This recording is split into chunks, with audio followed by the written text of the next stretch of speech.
वंदे मातरम, जय हिंद। सभी स्टूडेंट को मैं लेकर आ चुका हूं। अगर आप सभी तैयारी कर रहे हो मेरे दोस्त आरआरबी, ठीक है ना, आरआरबी आप सभी अगर एग्जाम देने जा रहे हो जेई का, तो मेरे मित्र आपके लिए इंपॉर्टेंट सेशन में आपके सामने लेकर आ चुका हूं। अगर आपका पेपर अभी तक 17 तारीख को अगर आपने दिया है फर्स्ट शिफ्ट में, ठीक है ना, तो 17 तारीख को जो फर्स्ट शिफ्ट सेकंड शिफ्ट में कैसे क्वेश्चन पूछे गए, क्योंकि जब हमारे पास 16 तारीख को पूछे गए क्वेश्चन है तो उसके आधार पर कुछ एक इंपॉर्टेंट सेशन मैंने इंपॉर्टेंट पेपर बनाया फर्स्ट शिफ्ट के लिए, जो हमारे एग्जाम में हूबहू यहाँ से कम 5 से 6 क्वेश्चन आपसे मिलने वाले हैं दोस्त। तो एक बार इस वीडियो को लाइक करेंगे, शेयर करेंगे और सब्सक्राइब वाला बटन दबाना नहीं भूलेंगे अपने YouTube channel all exam class का। तो देखते हैं आज का फर्स्ट क्वेश्चन मेरे मित्र हमको क्या कहता है, देखिए, और एक बार लाइक करके अंत में आपको जरूर जाना है दोस्त। हमारा पहला प्रश्न दिया है। प्रश्न कह रहा है कि नीचे दी गई आकृति में लुप्त संख्या ज्ञात कीजिए। यानी हमें यहाँ पर एक प्रश्नवाचक चिन्ह दिया है, यहाँ पर कौन सी संख्या आएगी ये हमें बताना है। तो जब भी इस टाइप के प्रश्नों को सोल्व करना है तो सबसे पहले आपको ये पता करना है कि जैसे अगर यहाँ पर प्रश्नवाचक चिन्ह है तो उसी की जगह यहाँ पर 14 को कैसे लिखा है और यहाँ पर 10 को कैसे लिखा है ये पता करना है, ठीक है। तो देखिए, जैसे जिस तरीके से अगर यहाँ पर 10 को लिखा है और यहाँ पर 14 को लिखा है उसी तरीके से यहाँ पर संख्या को बताना है। तो देखिए, हम सबसे पहले इन दो संख्या को पता करते हैं। जैसे यहाँ पर इन संख्या को हम ऐसा कुछ भी करें माइनस प्लस भाग, यानी हमें 10 मिलना चाहिए, ठीक है। तो देखिए, जैसे अगर हम यहाँ पर 7 और 4 को जोड़ देते हैं, 7 और 4 को जोड़ देंगे तो कितने होते हैं, 7 और 4 11 होते हैं, ठीक है। और 11 में से हम क्या करेंगे, एक माइनस कर लेंगे। 11 में से इस संख्या को माइनस करेंगे एक को, तो कितने बचते हैं, 10 बचते हैं, ठीक है। और यहाँ पर 10 दिया है। इसी तरीके से यहाँ पर भी देखिए, जैसे हमने यहाँ पर 7 और 4 को जोड़ा था तो यहाँ पर भी हम क्या करेंगे, 11 और 8 को जोड़ देंगे। तो 11 और 8 को जोड़ेंगे तो कितने होते हैं, 19 होते हैं। और 19 में से जैसे हम यहाँ पर माइनस करे थे तो यहाँ पर भी हम क्या करेंगे, 5 को माइनस करेंगे।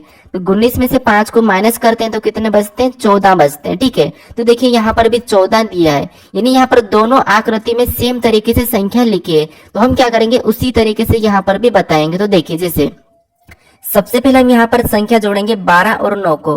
तो 12 और 9 को प्लस करते हैं तो कितने होते हैं, 21 होते हैं, ठीक है। और 21 में इस 6 को घटाना है, क्योंकि यहाँ पर देखिए जिस तरीके से यहाँ पर लिखा था और यहाँ पर लिखा था उसी तरीके से। तो 21 में से 6 को घटाएंगे तो यहाँ पर कितने बचेंगे, 15 बचेंगे, ठीक है। तो जो प्रश्नवाचक चिन्ह है यहाँ पर क्या आना चाहिए, 15 आना चाहिए। ऑप्शन में देखिए, ऑप्शन हमारे सी में दिया है, तो इस प्रश्न का सही जवाब हमारा ऑप्शन सी वाला सही हो जाएगा, ठीक है। इस प्रश्न को आप दूसरे तरीके से भी सोल्व कर सकते हो। जैसे यहाँ पर देखिए, हमें 10 का पता करना था, तो देखिए एक के बाद यहाँ पर क्या लिखा है, 4 लिखा है, यानी कि 3 जोड़ा है। 4 के बाद 7 लिखा है, 3 जोड़ा है। और 7 के बाद यहाँ पर 10 लिखा है, 3 जोड़ा है, ठीक है। उसी तरीके से यहाँ पर देखिए, यहाँ पर भी 3 जोड़ रहा है, यहाँ पर भी 3 जोड़ रहा है और यहाँ पर भी 3 जोड़ रहा है। तो यहाँ पर भी देखिए, यहाँ पर भी 3 जोड़ रहा है, यहाँ पर भी 3 जोड़ रहा है। तो हम भी क्या करेंगे, इस संख्या को बताने के लिए 3 को जोड़ देंगे, यानी कि यहाँ पर भी 12 में 3 को जोड़ेंगे तो 15 हो जाएंगे, ठीक है। तो इसी तरीके से भी हमारा ऑप्शन सी ही सही हो जाएगा। अब चलिए हम बढ़ते हैं प्रश्न 2 पे। अब दूसरे नंबर का प्रश्न दिया है। प्रश्न कह रहा है कि निम्नलिखित प्रश्न में श्रृंखला श्रेणी को पूरा करें। यानी हमें इस प्रश्न में क्या करना है, इस श्रृंखला श्रेणी को पूरा करना है, जो कि एक प्रश्नवाचक चिन्ह है। तो अब देखिए, जब भी हमें इस टाइप के प्रश्न को सोल्व करना है तो सबसे पहले हमें ये पता करना है कि यहाँ पर ये संख्या लिखी कैसे गई है, ठीक है।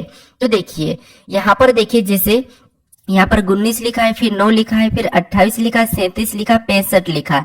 तो यहाँ पर देखिए, संख्या को सबसे पहले तो आप ध्यान से देखिए।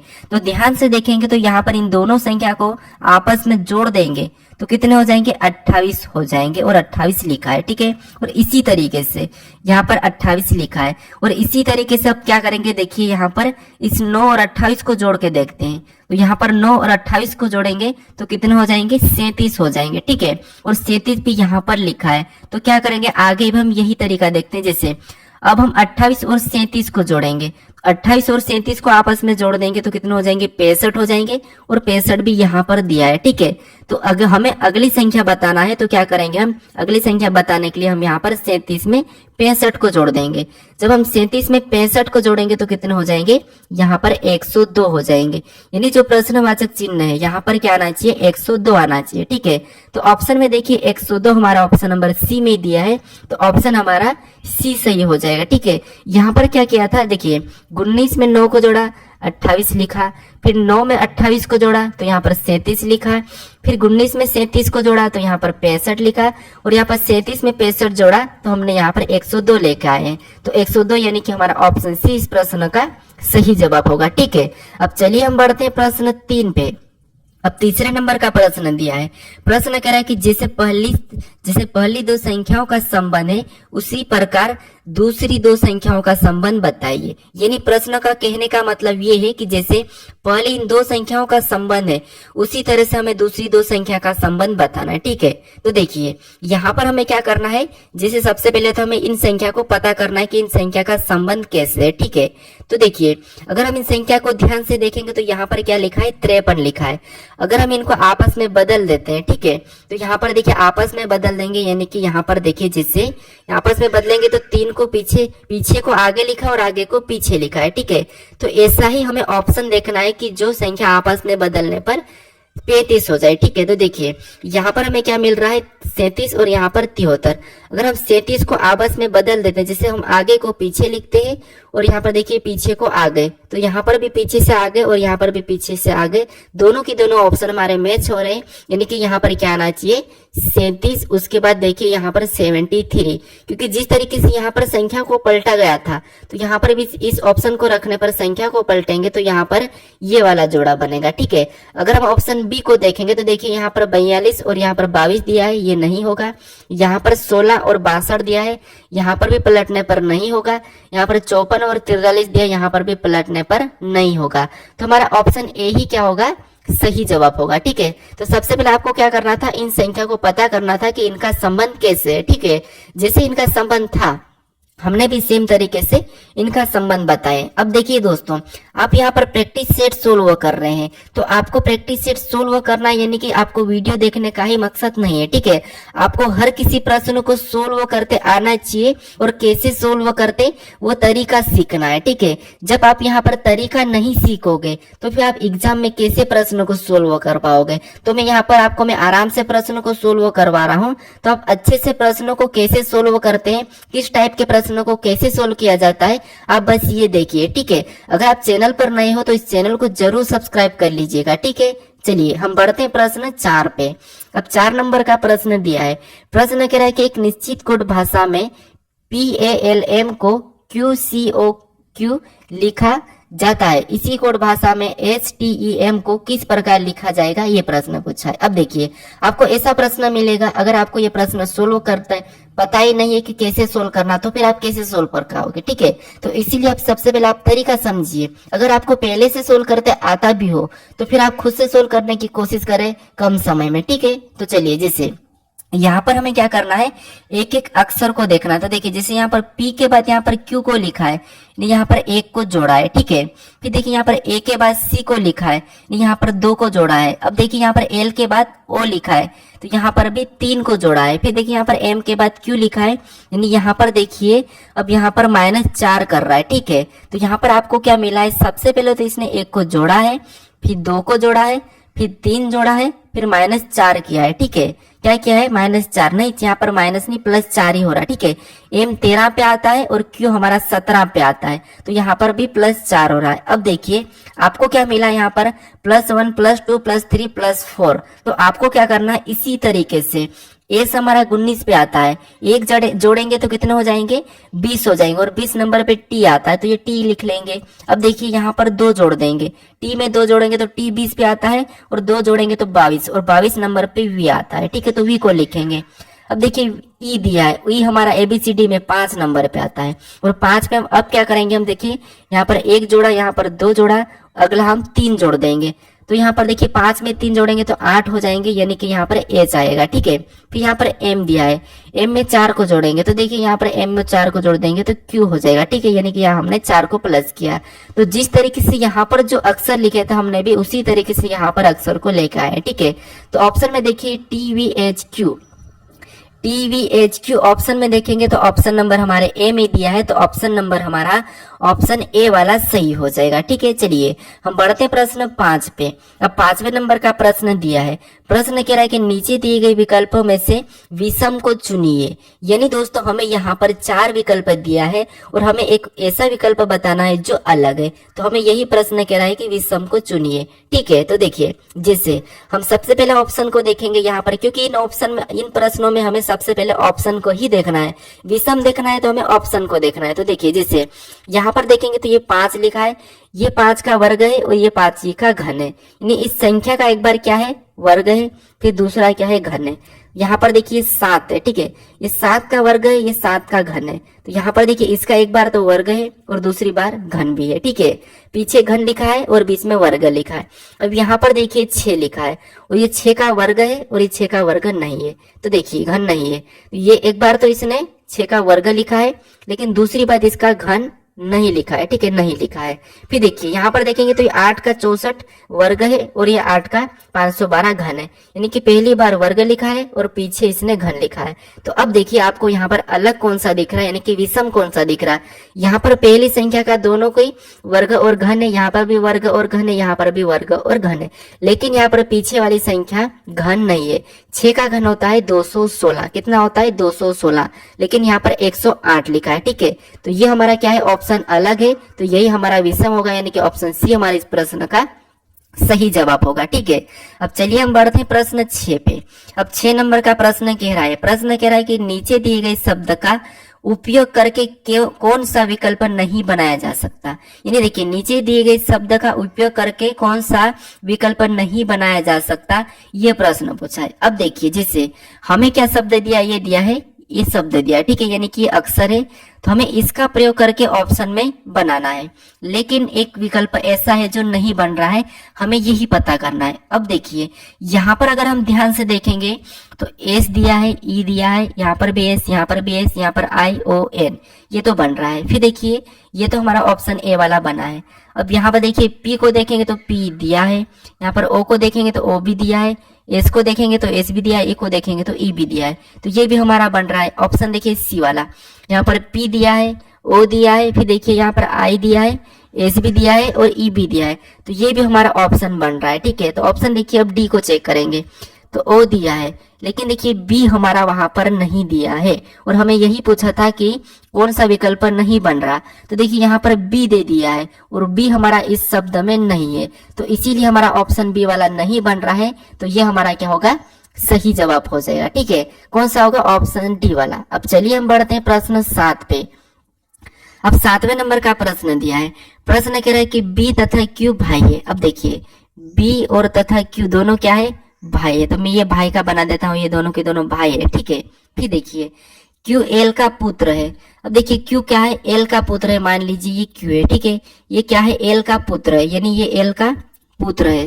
अब देखिए हमने ये एल का पुत्र बनाया, तो यहाँ पर क्यू एल का पुत्र है। तो अब देखिए कैसा बनाएंगे, क्योंकि बी तथा क्यू तो दोनों भाई है, यानी यहाँ पर देखिए बी, ये बी और क्यू क्या है, दोनों भाई है। ठीक है, क्या है, भाई है। तो हम क्या करेंगे, इसको भाई का बनाएंगे। फिर देखिए आगे क्यू एल का पुत्र है, ये क्यू एल का पुत्र है, तो एल ऊपर चले जाएगा और ये इसका पुत्र है। ठीक है, फिर देखिए यहाँ पर देखिए एल जे का भाई है, यानी एल क्या है, तो एल जे का भाई है। तो ये क्या है, जे का भाई कौन है, एल है। फिर देखिए आगे कहा है कि जे एन का पुत्र है, यानी को जे है, ये क्या है, एन का पुत्र है, तो एन और ऊपर चले जाएगा। ठीक है, ये क्या है, पुत्र है। अब देखिए आगे पढ़ेंगे तो देखिए बी एन से किस प्रकार संबंधित है। अब देखिए यहाँ पर प्रश्न हमारा मेन आता है कि बी एन से किस प्रकार संबंधित है, यानी यहाँ पर जहां पर एन लगता है जिस अक्षर के साथ, उसी का संबंध हमें उल्टा बताने कि एन का बी क्या लगेगा। ठीक है, तो एन का बी क्या लगेगा, तो एन का बी क्या लगेगा। अब देखिए जैसे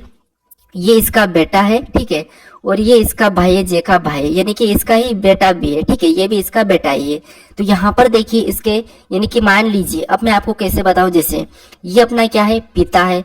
देखिए ये अपना कौन है, दादा है। ठीक है, ये एन अपना कौन है, दादा है। ठीक है, एन अपना क्या है, दादा है, और ये हमारा अपना कौन है, एल पापा है, और पापा और ये हम खुद है। ठीक है, ये हम क्या है, खुद है। अब देखिए ये हम खुद है। अब हमें प्रश्न क्या पूछा था कि यहाँ पर देखिए एन बी एन से किस प्रकार संबंधित है, एन का बी क्या लगेगा। अब देखिए अगर ये हमारा दादा है तो हम हमारे दादा के हम क्या लगते हैं, पोते लगते हैं, ठीक है, पौत्र या पोते लगते हैं। हम हमारे दादा के क्या लगते हैं, पौत्र लगते हैं। तो ऑप्शन में देखिए तो ऑप्शन सी हमारा इस प्रश्न का सही जवाब होगा, ठीक है। चलिए हम बढ़ते प्रश्न 8 पे। अब 8वें नंबर का प्रश्न दिया है। प्रश्न कह रहा है कि एक आदमी 9 किलोमीटर पूर्व की ओर, उसके बाद 12 किलोमीटर दक्षिण की ओर जाता है। उसके बाद प्रारंभिक और अंतिम बिंदु से बीच की दूरी ज्ञात करें। यानी देखिए हमारा ये दिशा और दूरी का है। जैसे दिशा आपको पता होगा कुछ इस टाइप से होती है, ऊपर की ओर उत्तर, नीचे दक्षिण और राइट में पूर्व और लेफ्ट में पश्चिम, ठीक है, ये दिशा। अब देखिए कोई व्यक्ति यानी कि आदमी यहाँ से चलना शुरू किया। एक आदमी 9 किलोमीटर पूर्व की ओर गया, यानी कि यहाँ से ये 9 किलोमीटर पूर्व गया, ठीक है, ये 9 किलोमीटर। अब देखिए उसके बाद 12 किलोमीटर दक्षिण की ओर जाता है, यानी यहाँ से दक्षिण की ओर यानी कि नीचे की ओर कितना जाएगा, 12 किलोमीटर, ठीक है। अब देखिए जैसे ये पूर्व गया, फिर नीचे आया दक्षिण, ठीक है, तो ये 12 गया। फिर आगे का कि उसके प्रारंभिक और अंतिम बिंदु की बीच की दूरी ज्ञात कीजिए। तो देखिए ये कहाँ पहुंच गया, अभी यहाँ पर एक आदमी पहुंच गया है, ठीक है। तो हमें कह रहा है कि यहाँ पर प्रारंभिक बिंदु और इसके जो जहां पर पहुंचा उस बिंदु के बीच की दूरी ज्ञात करना है, यानी कि ये वाली दूरी ज्ञात करना है। तो देखिए जब भी आपको ये वाली दूरी ज्ञात करना है तो आपको क्या करना है, समझिए इन संख्या का वर्ग करके जोड़ देना है। इन संख्या का वर्ग करके जोड़ना है। जैसे 12 का वर्ग होता है 144, ठीक है, और प्लस करेंगे 9 का वर्ग, 9 का वर्ग होता है 181, और इन दोनों संख्या को हम जोड़ देंगे। जब हम दोनों संख्या को जोड़ेंगे तो कितना हो जाएंगे, 4 और 1 5। फिर देखिए यहाँ पर 8 और 4 कितने होते हैं, 12, 12 का 2, हासिल का 1, 1 और 2 2, ठीक है। ये दोनों संख्या को जोड़ने पर कितना आ रहे हैं, 225। अब देखिए जो 225 आए हैं ये किसका वर्ग है, हमें ये पता होना चाहिए। तो ये हमारा क्या है, ये हमारा 15 का वर्ग है। तो यहाँ पर जो बीच की दूरी है यहाँ कितनी हो जाएगी, 15 किलोमीटर, ठीक है। तो आपको क्या करना है, सबसे पहले ऐसा प्रश्न हो और बीच की दूरी पूछे तो क्या करना है, आपको यहाँ पर इस संख्या का वर्ग करना, इस संख्या का वर्ग करना और दोनों को जोड़ देना। जोड़ने पर जो संख्या है वो किसका वर्ग आया ये आपको पता करना है। तो हमारा यहाँ पर 15 का वर्ग था, यानी कि 15 किलोमीटर। ऑप्शन सी हमारा यहाँ पर सही होगा, ठीक है। चलिए अब हमारा 9वें नंबर का प्रश्न दिया है। प्रश्न कह रहा है कि दी गई आकृति में कौन सा अक्षर पुरानी गाड़ियों को दर्शाता है। तो देखिए यानी हमें प्रश्न ये कह रहा है कि कौन सा जो अक्षर है जो पुरानी गाड़ियों को दर्शाता है। तो जो इस आकृति के अंदर है वो क्या है, गाड़ियां है जितने भी, और जो इस आकृति के अंदर है सारे नीला है, और जो इस आकृति के अंदर सारे पुराना है। यानी हम इस प्रश्न में नीले का नाम नहीं लिया गया है, ठीक है। तो इससे हमें कोई मतलब नहीं रखना, ना तो इसे हटाना और ना ही इसे कुछ भी नहीं करना, ठीक है। तो हमें तो क्या करना है, इन दो से मतलब रखना है। अब देखिए ऐसा कौन सा अक्षर जो कि पुरानी और गाड़ियों के दोनों के अंदर है। तो यहाँ पर देखेंगे तो ये जितने भी अक्षर यहाँ पर जो क्या है, गाड़ियों के अंदर है, ठीक है। लेकिन एक बात यहाँ पर देखिए, हमें यहाँ पर क्या कॉमन दिख रहा है, तो ए हमारा सिर्फ गाड़ी है तो इसीलिए ये नहीं होगा। यहाँ पर देखिए हमारा एक्स भी नहीं होगा, फिर इधर से बी नहीं होगा और यहाँ से वाई नहीं होगा। अब देखिए हमें यहाँ पर कौन कौन सा, देखिए वाई भी हमें पुराने के भी अंदर है और गाड़ियों के भी अंदर है, आर भी हमारा पुराने के अंदर है और गाड़ियों के अंदर है। तो इसीलिए हमारा यहाँ पर देखिए यहाँ पर क्या हो जाएगा, वाई और आर हो जाएगा, ठीक है। क्या हो जाएगा, वाई और आर। ऑप्शन में देखिए वाई तथा आर, तो ऑप्शन नंबर हमें ए में दिया है, तो ऑप्शन नंबर ए हमारा यहाँ पर सही होगा, यानी कि वाई तथा आर हमें पुरानी गाड़ियों को दर्शाते हैं, ठीक है। चलिए हम बढ़ते हैं प्रश्न 10 पे। अब 10वें नंबर का प्रश्न दिया है। प्रश्न कह रहा है कि नीचे दी गए शब्द का वेन आरेख बताइए। यानी यहाँ पर देखिए हमें प्रश्न ये कह रहा है कि नीचे दिए गए शब्द का वेन आरेख बताइए। तो देखिए आपको क्या करना है, इन शब्दों का वेन आरेख कैसा बनेगा ये बताना है। तो जब इस टाइप के प्रश्न को सोल्व करना है तो सबसे पहले आपको ये पता करना है कि यहाँ पर ये शब्द क्या दिए हैं। तो देखिए हमें विमान दिया है, पायलट दिया है और आकाश दिया है, यानी यहाँ पर इनका आपस में संबंध है। अब कैसे है, देखिए हम सबसे पहले आकाश का बनाते हैं, जैसे आकाश हमारा सबसे बड़ा चीज होता है तो ये हमारा आकाश से। अब देखिए ये हमारा आकाश का डायग्राम बनाया हमने। अब देखिए आकाश, अब विमान हमारा कहाँ पर उड़ता है, आकाश में उड़ता है, तो आकाश के अंतर्गत आएगा, ठीक है। फिर देखिए आकाश यानी विमान हमारा आकाश में उड़ता है तो आकाश के अंतर्गत आएगा। फिर दूसरा हमारा जो हमारा विमान का बना है, यहाँ पर पायलट का बना है, फिर आकाश का बना है। अब पायलट किसको चलाता है, विमान को चलाता है, तो ये भी विमान के अंतर्गत आएगा। ये डायग्राम कैसा बनेगा, इस टाइप से बनेगा। ऑप्शन में देखिए सी में दिया तो ऑप्शन सी हमारा सही जवाब होगा, ठीक है। क्योंकि देखिए आकाश में एरोप्लेन होता है तो ये एरोप्लेन का है, और एरोप्लेन का पायलट चलाता है पायलट का है। ठीक है, ऑप्शन सी हमारा सही होगा। चलिए 11 नंबर का प्रश्न दिया है। प्रश्न कह रहा है कि दी गई आकृति श्रृंखला को पूरा करे, यानी हमें यहाँ पर आकृति एक श्रृंखला दिए और जो प्रश्नवाचक है यहाँ पर कौन सी आकृति आएगी, ये प्रश्न पूछा है। ठीक है, तो अब देखिए जैसे यहाँ पर हमें क्या करना है, सबसे पहले इन आकृतियों को देखना है। तो जो हमें यहाँ पर पहला वाला जो नीचे का पत्ता दिख रहा है, यहाँ पर 1 था, यहाँ पर 2 हुआ और यहाँ पर 3 हुआ, तो अगला आपको पता होना चाहिए क्या हो जाएगा, 4 हो जाएगा। ठीक है, क्या हो जाएगा, 4 हो जाएगा। ऑप्शन में देखिए सभी में 4 4 4 4 है। ठीक है, तो अब क्या करेंगे, हम दूसरी गलती देखते हैं। जैसे यहाँ पर हमें जो काली बिंदी तो सभी में है, ठीक है, लेकिन एक बात यहाँ पर देखिए आपको, यहाँ पर कितने 1 2 है। ठीक है, ऊपर के पत्ते 2 है, फिर यहाँ पर देखिए कितने 2 के बाद यहाँ पर 1 2 3 4 है, यहाँ पर कितने 4 है। अब देखिए यहाँ पर देखिए तो 1 2 3 4 5 6 है, तो यहाँ पर कितने पत्ते हैं 2, यहाँ पर 4 और यहाँ पर 6 पत्ते, तो अगले ऑटोमेटिक कितने पत्ते हो जाएंगे, 8 पत्ते हो जाएंगे। तो हमें ऑप्शन में देखना है कि 8 पत्ते कहाँ पर है, तो यहाँ पर ऑप्शन में तो 2 है, यहाँ पर 4 है और यहाँ पर हमारे 6, हमें 8 वाला ऑप्शन नंबर ए में दिया है, तो ऑप्शन नंबर ए हमारा यहाँ पर सही जवाब होगा। ठीक है, तो ये प्रश्न हमारा काय का था, श्रृंखला का था। ठीक है, तो आकृति श्रृंखला का भी प्रश्न पूछा जाता है। अब चलिए हम बढ़ते हैं प्रश्न 12 पे। अब 12 नंबर का प्रश्न दिया है। प्रश्न कह रहा है कि यदि माइनस का अर्थ प्लस, प्लस का अर्थ माइनस और गुणे का अर्थ भागित तथा भागित का अर्थ गुणा हो तो इस समीकरण को सोल्व कीजिए, यानी कि हमें सोल्व करना है। तो देखिए जब भी हमें इस टाइप का प्रश्न मिलता है तो क्या करना है, जैसे देखिए यहाँ पर 126 दिया है तो हम 126 को लिखते हैं। ठीक है, फिर हमें यहाँ पर गुणे का चिन्ह मिला है और गुणे का मतलब यहाँ पर कहा है कि गुणे का अर्थ भागित है, तो हम क्या करेंगे, जो गुणा है वहां पर हम भागित का चिन्ह लगाएंगे। हमें अगली संख्या 3 मिली है तो 3 को लिखेंगे। ठीक है, फिर वापस से हमें एक चिन्ह मिला जो कि भागित, और भागित का अर्थ इसने गुणा कहा तो हम क्या करेंगे, इसकी जगह गुणे का चिन्ह लगा लेंगे। और अगली संख्या 10 मिली है तो 10 लिख लेंगे। ठीक है, फिर हमें वापस से माइनस का चिन्ह मिला है और माइनस का अर्थ इसने क्या कहा है, प्लस का है, तो हम क्या करेंगे, प्लस लगा के अगली संख्या लिखेंगे 6। अब हम क्या करेंगे, समीकरण को सोल्व कर लेंगे। तो देखिए जैसे यहाँ पर सबसे पहले हम भाग को सोल्व करेंगे, फिर गुणा, फिर प्लस। तो यहाँ पर भाग को सोल्व करते तो यहाँ पर 3 का इसमें भाग देंगे, तो यहाँ पर देखिए 3 चौक 12 और 3 दूना 6, फिर हमें बचा है गुणा 10, फिर बाद में प्लस 6 करना है। ठीक है, तो 42 में 10 का गुणा करेंगे तो यहाँ पर कितने हो जाएंगे, 420 हो जाएंगे और प्लस 6 को कर लेंगे, तो 420 में प्लस 6 करेंगे तो हमारे यहाँ पर 426 हो जाएंगे। ठीक है, क्या हो जाएंगे, 426। ऑप्शन में देखिए 426, हमें ऑप्शन नंबर यहाँ पर देखिए डी में दिया है, तो ऑप्शन डी हमारा इस प्रश्न का सही होगा। तो जब भी आपको इस टाइप का प्रश्न पूछा जाएगा तो आपको क्या करना है, जो हमें अर्थ दिया, जैसे माइनस का प्लस दिया है, प्लस का यहाँ पर देखिए माइनस दिया है, गुणे का भागित दिया है, तो आपको जो यहाँ पर चिन्ह दिया रहते हैं उन चिन्हों को बदल देना है जो कह रहा है वैसा। ठीक है, फिर समीकरण को